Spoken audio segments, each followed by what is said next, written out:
శ్లోకము 46 యావానర్ధ ఉదపానే సర్వతః సంప్లుతోదకే తావాన్ సర్వేషు వేదేషు బ్రాహ్మణస్య విజానతః. ఎలా పెద్ద నదిలో ఉన్న నీరు బావి అవసరాన్ని తగ్గిస్తుందో అలాగే జ్ఞానం పొందినవానికి వేదాల కర్మకాండం అవసరం ఉండదు. శ్లోకము 47 కర్మణ్యేవాధికారస్తే మా ఫలేషు కదాచన మా కర్మఫలహేతుర్భూర్మాతే సంగోస్త్వకర్మణి. నీకు కర్మ చేయటంలోనే హక్కు ఉంది, ఫలముపై కాదు. ఫలాలపై ఆసక్తి లేకుండా కర్తవ్యాన్ని చేయి, కర్మ చేయకుండా ఉండకూడదు. శ్లోకము 48 యోగస్థః కురుకర్మాణి సంగం త్యక్త్వా ధనంజయ సిద్ధ్యసిద్ధ్యో సమో భూత్వా సమత్వం యోగ ఉచ్యతే. ఓ ధనంజయ, అనాసక్తితో యోగస్థితితో నీ కర్మ చేయి.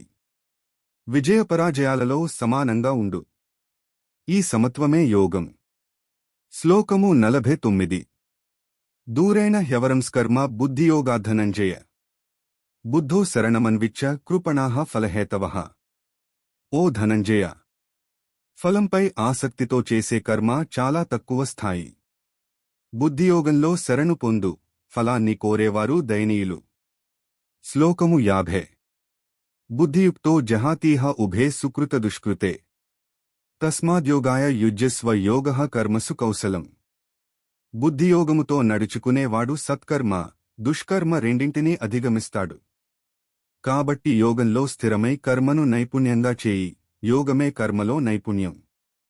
తాత్పర్యం: కృష్ణుడు స్థితప్రజ్ఞత, సమతాబుద్ధి, యోగి కర్మ యొక్క లోతైన బోధనను అర్జునుని మనసుకు సవివరంగా అందిస్తున్నారు.